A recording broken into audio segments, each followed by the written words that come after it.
அனைவருக்கும் இனிய வணக்கம். இந்த வாரம் 19/1/2025 முதல் உள்ள ஒரு வாரத்திற்கு உண்டான ராசி பலன் நிகழ்ச்சியில் மீண்டும் உங்கள் அனைவரையும் சந்திப்பதில் மிக்க மகிழ்ச்சியாக இருக்கிறது. இந்த வாரம் பொங்கல் விசேஷங்கள் எல்லாம் நிறைவு பெற்று அமைதியாக இருக்கக்கூடிய வாய்ப்புகள் உண்டு. ஒரு சிலர் வெளியூர்களுக்கு சென்றிருக்கலாம், இங்கும் இருக்கலாம். நல்ல விதமாக பொங்கல் கொண்டாடிய உங்கள் அனைவருக்கும் மிக்க மகிழ்ச்சி, நன்றி, வணக்கத்துடன் மீண்டும் இந்த வார ராசி பலனை ஆரம்பிக்க இருக்கிறோம். காணுங்கள், கேளுங்கள், சப்ஸ்கிரைப் பண்ணுங்கள். இந்த சேனலில் தொடர்ந்து நாங்கள் உங்களுடன் பயணிக்க இருக்கிறோம் என்பதையும் தெரிந்து கொள்ளுங்கள்.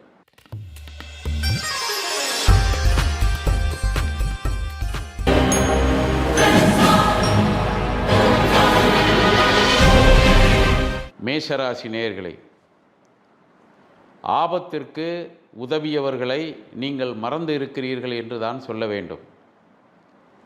காலத்தினால் செய்த நன்றி சிறிதெனினும் ஞாலத்தின் மானப்பெரிது என்ற வள்ளுவரின் வாக்கின்படி கடந்த காலத்தில் உங்களுக்கு உதவி செய்தவர்களை நீங்கள் பார்க்காமல் இருந்திருந்தால் வலியச் சென்று பார்த்து விடுங்கள். அவர்களுடைய மன வருத்தங்கள் உங்களது எதிர்காலத்தை தடை செய்யும் என்ற உண்மையை இந்த ராசியில் உள்ள ஒரு சிலர் இந்த வாரம் புரிந்து கொள்ள வேண்டும். தொழில் சிறப்பாக இருந்தாலும் இடையூறுகளும் உண்டு. சில நேரங்களில் நினைத்த தொழில் அமையாமல் சிரமப்படக்கூடிய சூழ்நிலையும் உண்டு. மாணவர்களாக இருப்பவர்கள் கல்வி கற்கும் இடங்களில் சற்று கவனமாக இருக்க வேண்டும். ஆசிரியர்களுக்கு தகுந்த மரியாதையையும் கொடுக்க வேண்டும். அதே நேரம் குடும்பத்தில் கணவன் மனைவிக்கு இடையே கருத்து வேறுபாடுகள் விலகிவிடும் என்பதை புரிந்து கொண்டு செயல்பட வேண்டும் என்ற உண்மையையும் நீங்கள் தெரிந்து கொள்ள வேண்டும். ரிஷபராசி நேயர்களே, நேரம் உங்களுக்கு அருமையாக இருக்கிறது. ஏனென்று கேட்டால் யோகாதிபதியாக இருக்கக்கூடிய சனி பகவானும் உங்களது ராசிக்கு அதிபதி என்று சொல்லக்கூடிய சுக்கிர பகவானும் இணைந்து இருக்கிறார்கள். இதுவரை காதல் செய்தவர்கள் திருமண வாய்ப்புகள் கிடைக்காமல் பல எதிர்ப்புகளுக்கு இடையே இருந்தாலும் இப்பொழுது குடும்பத்தார் எல்லாம் இணைந்து உங்களது திருமணத்தை இந்த வாரத்திலே நடத்தி வைப்பதற்கு ஏதாவது முயற்சிகள் செய்து அதன் மூலம் உங்களுக்கு மன அமைதியை கொடுக்கக்கூடிய காலமாக அமைந்திருக்கிறது. இது நிச்சயமாக திருமண பந்தத்தில் இருக்கக்கூடிய ஒரு சிலருக்கு ஏற்படும் என்பதையும் தெரிந்து கொள்ளுங்கள். உத்தியோகம் பார்ப்பவர்களுக்கு இடமாற்றங்கள் ஏற்படலாம். அந்த இடமாற்றங்கள் நீங்கள் எதிர்பார்க்காத ஒன்றாகவே அது இருக்கும். இருந்தாலும் சில நேரங்களில் நீங்கள் அந்த இடமாற்றத்தை அனுபவித்துத்தான் ஆக வேண்டும், ஏற்றுக்கொண்டுதான் இருக்க வேண்டும். அலைச்சல் அதிகமாக இருக்கும் என்பதையும் தெரிந்து கொண்டு நீங்கள் கவனமாக இருக்க வேண்டிய வாரமாக இதை பயன்படுத்தி கொள்ளுங்கள். மிதன ராசி நேயர்களே, தந்தையாருடைய உடல்நலத்தில் சிறிது அக்கறை எடுத்து கொள்ள வேண்டும். காரணம், காற்று சம்பந்தமான நோய்கள் ஏற்படக்கூடிய வாய்ப்புகள் அவர்களுக்கு ஏற்படுகிறது. இதை நீங்கள் புரிந்து கொண்டு அவர்களுக்கு நல்ல மருத்துவ சிகிச்சை செய்ய வேண்டும் என்ற உண்மையையும் தெரிந்து கொள்ள வேண்டும். வெளியிடங்களில் உங்களுக்கு மரியாதையும் மதிப்பும் நிறையவே இருக்கிறது. அதை தக்க வைத்து கொள்ள வேண்டும் என்று நினைத்தால் அவர்களுக்கு முடிந்தவரை நீங்கள் உதவிகள் செய்ய வேண்டும். குறிப்பாக ஏதாவது தாய் தந்தையர் இல்லாத குழந்தைகள் என்று சொல்லக்கூடிய இல்லங்கள், இவைகள் உங்களுக்கு தெரிந்த இடங்களாக இருந்தால் அங்கே சென்று அங்கே இருக்கக்கூடிய குழந்தைகளுடன் சிறிது நேரம் விளையாடிவிட்டு அவர்களுக்கு வேண்டிய தின்பண்டங்களை வாங்கி கொடுத்துவிட்டு வந்தீர்கள் என்று சொன்னால் மனதிலே உங்களை அறியாமல் ஏற்பட்டு இருக்கக்கூடிய ஒரு பெரிய சிக்கல் தீரக்கூடிய வாய்ப்பு இருக்கிறது என்பதை புரிந்து கொண்டு நீங்கள் செயல்படுங்கள். கடகராசி நேயர்களே, 8ஆம் இடத்திலே சனி பகவான், சுக்கிர பகவான், 9ஆம் இடத்திலே ராகு பகவான், 11ஆம் இடத்திலே குரு பகவான். கடகராசிக்கு ஒரு வகையிலே குரு பகவான் நல்லவர் இல்லை, ஆனால் இன்னொரு வகையிலே அவர் நல்லவராக இருக்கிறார் என்பதையும் நீங்கள் தெரிந்து கொள்ள வேண்டும். அதாவது பாக்கியாதிபதி உங்களுக்கு கொடுக்கக்கூடிய பாக்கியங்கள், குறிப்பாக ஒரு சிலருக்கு குழந்தைகள் இல்லாமல் இருக்கலாம். கடந்த காலத்தில் அந்த குழந்தைகளுக்காக பலர் தம்பதிகளாக இருப்பவர்கள் ஏங்கி கொண்டு இருக்கலாம். ஆனால் மருத்துவ சிகிச்சைகள் முறையாக செய்ய வேண்டும். வழிபாடுகளையும் முறையாக செய்து இருந்தீர்கள் என்று சொன்னால் இந்த வாரத்தில் ஒரு நல்ல செய்தி வருவதற்கு வாய்ப்பு காத்திருக்கிறது என்பதை தெரிந்து கொள்ள வேண்டும். ஒரு சிலர் குழந்தைகள் அதிகமாக இருக்கிறது என்று கூட நினைத்திருக்கலாம். ஆனால் குழந்தை செல்வங்கள் என்பதை நாம் நமது தகுதிக்கு ஏற்ப செய்து கொண்டோம் என்று சொன்னால் வாழ்க்கையிலே அவர்கள் மூலமாக பிற்காலத்தில் நல்ல நன்மைகளை அடையக்கூடிய ஒரு நேரமும் உங்களுக்கு காத்திருக்கிறது. சிம்மராசி நேயர்களே, வெளியிடங்களுக்கு செல்லுகின்ற பொழுது, குறிப்பாக வாகனங்களில் பயணம் செய்கின்ற பொழுது கவனமாக இருக்க வேண்டும். சில நேரம் அதிகமாக இல்லை, குறித்த நேரத்தில் செல்ல வேண்டும் என்று நினைப்பவர்கள் கடைசி நேரத்தில் பதட்டப்படாமல் சற்று முன்கூட்டியே கிளம்பக்கூடிய ஒரு நேரத்தை உருவாக்கி கொள்ள வேண்டும். அதே நேரத்தில் தொழிலில் போட்டி பொறாமைகள் இருக்கலாம். உங்களது வருமானத்தை பாதிக்கக்கூடிய அளவிலே எதுவும் இருக்காது. போட்டியை கொடுத்தவர்கள் விலகி கொள்ளலாம், விலகியும் விடுவார்கள். குடும்பத்திலே கணவன் மனைவிக்கு இடையே நல்ல ஒற்றுமை காணப்படுகிறது. மாலை வேளைகளில் முடிந்தால் உங்களது குழந்தைகளை அழைத்து கொண்டு எங்காவது ஆலய வழிபாடுகள் செய்வதற்கு உங்களை தயார்படுத்தி கொள்ள வேண்டும் என்ற உண்மையை நீங்கள் புரிந்து கொள்ள வேண்டும். கணவனாக இருந்தால் மனைவிக்கும், மனைவியாக இருந்தால் கணவருக்கும் நிச்சயமாக உதவிகள் செய்யக்கூடிய வாய்ப்புகள் இந்த வாரத்திலே இருக்கிறது. அதையும் நீங்கள் பயன்படுத்தி கொள்ள வேண்டும். கன்னிராசி நேயர்களே, புதிதாக வீடு வாங்க வேண்டும் என்று நினைப்பவர்களுக்கு கடந்த காலத்தில் சில தடைகள் ஏற்பட்டு இருக்கும், இப்பொழுது விலகி இருக்கிறது. எனவே இதுவரை குடியிருக்க வீடு இல்லை என்று சொல்பவர்கள், நல்ல வருமானம் உள்ளவர்கள், நல்ல இடங்களை தேடி இருப்பீர்களே என்று சொன்னால், இப்பொழுது இந்த நேரத்தை நீங்கள் பயன்படுத்தி கொண்டால் நிச்சயமாக உங்களுக்கு நல்ல வீடு அமையக்கூடிய வாய்ப்புகள் உண்டு. ஒரு சிலர் தங்களது பழைய வாகனங்களை மாற்றிவிட்டு புதிய வாகனங்கள் வாங்கக்கூடிய யோகத்தையும் அடைவார்கள். வயதானவர்களாக இருந்தால் தங்களது குழந்தைகள் மூலமாக கூட வாகன வசதிகள் செய்து கொண்டு அதன் மூலமாக சற்று மன அமைதியை பெறக்கூடிய பெற்றோர்கள் இந்த வாரத்திலே அமைதியை பெறலாம்.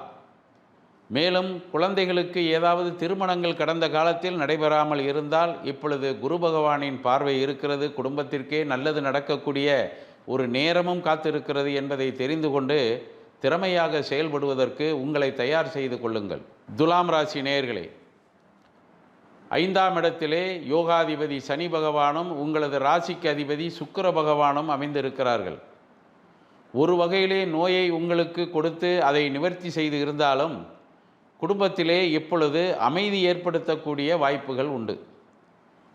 திருமணமானவர்கள், குழந்தை பாக்கியம் இல்லாமல் இருந்தவர்களுக்கு இந்த காலகட்டத்திலே நல்ல பெயர் கிடைக்கக்கூடிய வாய்ப்பும், தாய் தந்தையர் என்ற ஒரு பெயரை அடையக்கூடிய நிலையையும் இறைவன் உருவாக்கி விடுவார் என்பதில் எவ்விதமான சந்தேகமும் கிடையாது. அதே நேரம் 4ஆம் இடத்திலே சூரிய பகவானும் புத பகவானும் அமைந்திருக்கிறார்கள். கல்வி கற்கக்கூடிய மாணவர்கள் அல்லது ஆராய்ச்சி துறையில் ஈடுபட்டு இருப்பவர்கள் சற்று முன்ஜாக்கிரதையாக இருக்க வேண்டும் என்பதை தெரிந்து கொள்ள வேண்டும். உங்களது வாய்ப்புகளை உங்களது நண்பர்களே தட்டி பறித்து செல்லக்கூடிய வாய்ப்புகள் காத்திருக்கிறது. அதே நேரம் குடும்பத்தில் கணவன் மனைவிக்கு இடையே நல்ல அமைதியும் இருக்கிறது என்பதையும் தெரிந்து கொள்ள வேண்டும்.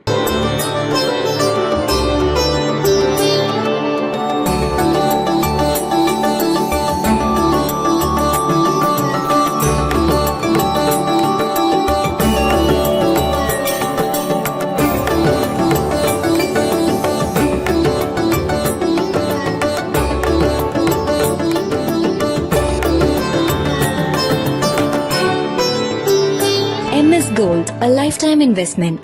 விருச்சக ராசி நேயர்களே, 2க்கும் 5க்கும் உரிய யோகாதிபதி என்று சொல்லக்கூடிய குரு பகவான் உங்கள் ராசியிலிருந்து 7ஆம் இடத்திலிருந்து ராசியை பார்த்திருக்கிறார். அதே நேரத்தில் லாபஸ்தானத்தையும் பார்த்திருக்கிறார். இது மட்டுமல்ல, குறிப்பாக தைரியஸ்தானத்தையும் பார்த்திருக்கிறார். கடந்த காலத்தில் ஏற்பட்ட இடையூறுகள் எல்லாம் எந்த வகையாக இருந்தாலும் சரி அவைகளெல்லாம் படிப்படியாக விலகும். ஒரு சிலர் கடல் கடந்து வெளிநாடுகள் சென்று புண்ணிய சேத்திரங்களை தரிசனங்கள் செய்யலாம். ஒரு சிலருக்கு அரசாங்கத்தின் மூலமாக ஏதாவது ஒப்பந்தங்கள் கிடைக்கப் பெற்று நல்ல தொழில் அமையலாம். கடந்த காலத்தில் நீங்கள் செய்த தொழிலுக்கு பண வருவாய் சரியான நேரத்தில் வந்து சேராமல் இருந்திருக்கலாம். அவைகளெல்லாம் வரக்கூடிய நேரம் தை பிறந்தால் வழி பிறக்கும் என்று சொல்லக்கூடிய நிலையிலே இந்த வாரம் வருகின்ற வாய்ப்பை அதிகமாக பெற்று இருக்கிறது. நீங்கள் பயன்படுத்தி கொள்ள வேண்டும். காரணம், தனாதிபதி என்று சொல்லக்கூடியவர் ராசிக்கு அதிபதியை பார்த்திருக்கிறார். பண வருவாயில் எந்த விதமான குறைகளும் இல்லை என்பதையும் தெரிந்து கொள்ளுங்கள். தனுசு ராசி நேயர்களே, ராசிக்கு அதிபதியான குரு பகவான் 6ஆம் இடத்திலே தனது எதிரியின் வீட்டிலே மறைந்து இருக்கிறார். எனவே உங்களுக்கு கிடைக்கக்கூடிய சில வாய்ப்புகளை தட்டி பறித்து கொண்டு செல்லக்கூடிய வாய்ப்புகள் உண்டு. காரணம், சகோதர காரகன் என்று சொல்லக்கூடிய செவ்வாய் பகவான் ராசிக்கு 6ஆம் இடத்திலே இருக்கிறான். அதே நேரத்தில் சகோதர ஸ்தானாதிபதி என்று சொல்லக்கூடிய சனி பகவான் 3ஆம் இடத்திலே அமர்ந்திருக்கிறார். எனவே உங்களுக்கு உங்களது தொழிலில் உங்களது உடன்பிறந்தவர்கள் மூலமாக ஒரு சில இடையூறுகள் வரலாம். அந்த இடையூறுகளை நிவர்த்தி செய்வதற்கு நீங்கள் அவர்களை நேரடியாக சென்று பார்ப்பதற்கு பதிலாக உங்களுக்கு நல்ல ஆலோசனைகள் வழங்கக்கூடியவர்கள் யாராவது இருப்பார்களேயானால் அவர்களை கண்டுபிடித்து அவர்களிடம் இந்த விவரங்களை எல்லாம் சொல்லி உங்களது தொழிலில் இருக்கக்கூடிய போட்டி பொறாமைகளை இந்த வாரத்தில் நிவர்த்தி செய்து கொண்டால் நலமாக இருக்கும் என்பதை தெரிந்து கொள்ளுங்கள். மகர ராசி நேயர்களே, எந்த குறையும் கிடையாது உங்களை பொறுத்த மட்டில். ஆனால் குறைகள் இருப்பது போல் நீங்கள் வெளியிலே பேசிக்கொண்டு இருக்கிறீர்கள். காரணம், உங்களுக்கு இப்படி பேசி பழக்கமே ஆகிவிட்டது என்றுதான் சொல்ல வேண்டும். கடுமையாக உழைப்பவர்கள் ஏன் இதற்கு பயப்பட வேண்டும் என்றுதான் தெரியவில்லை. புரிந்து கொண்டு செயல்படுங்கள். உங்களது உழைப்புக்கேற்ற ஊதியம், வருவாய் நிச்சயமாக கிடைக்கும். இந்த வாரத்திலே ராகு பகவான் 3ஆம் இடத்திலே இருப்பவர் திடீரென ஏதாவது சில அதிர்ஷ்ட வாய்ப்புகளை மகர ராசிக்கு கொடுத்துவிடக்கூடிய வாய்ப்புகள் உண்டு என்பதையும் நீங்கள் புரிந்து கொண்டு செயல்பட வேண்டும். காரணம், பாக்கியாதிபதி என்று சொல்லக்கூடிய புத பகவானும் சூரியனும் ராசியிலே இணைந்திருக்கிறார்கள். நல்ல பல வாய்ப்புகளை உருவாக்குவார்கள். அரசாங்கத்தின் மூலமாக கூட ஒரு சிலருக்கு கௌரவ பட்டம் அல்லது பதவிகள் கிடைக்கக்கூடிய வாய்ப்புகள் உண்டு என்பதையும் இந்த வாரத்தில் நீங்கள் தெரிந்து கொள்ளலாம். கும்பராசி நேயர்களே, கணவன் மனைவிக்கு இடையே இருந்த கருத்து வேறுபாடுகள் இந்த வாரத்திலே சற்று விலகக்கூடிய வாய்ப்புகள் உண்டு. வெளிநாடுகளுக்கு சென்று வர வேண்டும், பயணங்களிலே தடைகள் இருக்கிறது, பண வருவாய் போதவில்லை என்று நினைப்பவர்களுக்கு இந்த வாரத்திலே ஒரு நல்ல வாய்ப்பு கூடி வருகிறது என்பதை புரிந்து கொள்ள வேண்டும். அதே நேரத்தில் முன்கோபத்தையும் நீங்கள் குறைத்து கொண்டு செயல்பட்டீர்கள் என்று சொன்னால் எல்லா வகையிலும் வெற்றி நிச்சயமாக கிடைக்கும். பெற்றோர்களை அனுசரித்து செல்ல வேண்டும்.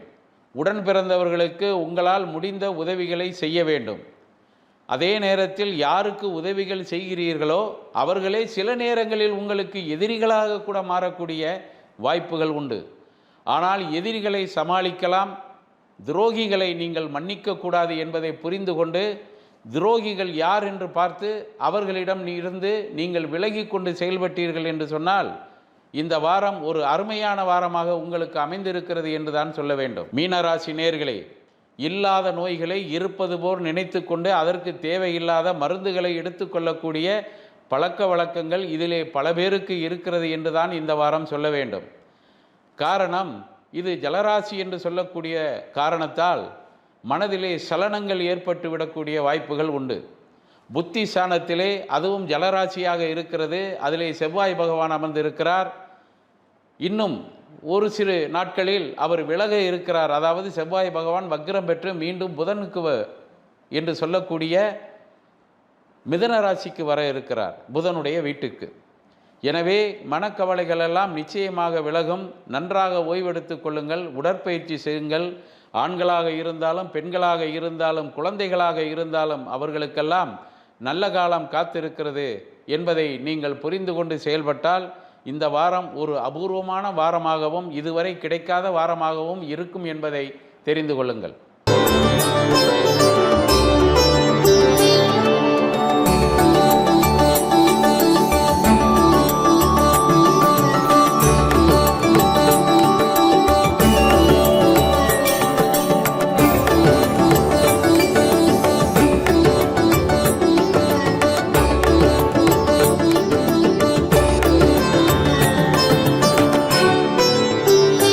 MS Gold, a lifetime investment. நேயர்களே, இந்த வார ராசி பலன்களை நாம் குறிப்பாக பார்த்தோம். ஒரு சிலருக்கு நல்லதும் சொல்லி இருக்கிறோம், ஒரு சிலருக்கு சில நேரங்களில் சில அறிவுரைகளையும் நாம் சொல்லி இருக்கிறோம். கெட்டது என்று சொல்லக்கூடாது, அறிவுரைகள். இந்த அறிவுரைகளை நீங்கள் சரியான முறையில் பயன்படுத்தி கொண்டு சரியான நேரத்தில் அதை செயல்படுத்தினீர்கள் என்று சொன்னால் வெற்றி உங்களுக்கு உண்டு. தொடர்ந்து நாங்கள் உங்களுடன் பயணிக்க தயாராக இருக்கிறோம். மை ஃபேம் யூடியூப் சேனலில் நீங்கள் தொடர்ச்சியாக வந்து பாருங்கள். வார வாரம் உங்களுக்கு தகவல்களும் உண்டு, அதே நேரத்தில் ராசி பலனும் உண்டு. சப்ஸ்கிரைப் செய்வதற்கு மறந்து விடாதீர்கள் என்று சொல்லிக்கொண்டு மீண்டும் உங்கள் அனைவரையும் அடுத்த வாரத்தில் சந்திக்கும் வரை நன்றி என்று சொல்லி விடைபெறுகிறேன். வணக்கம்.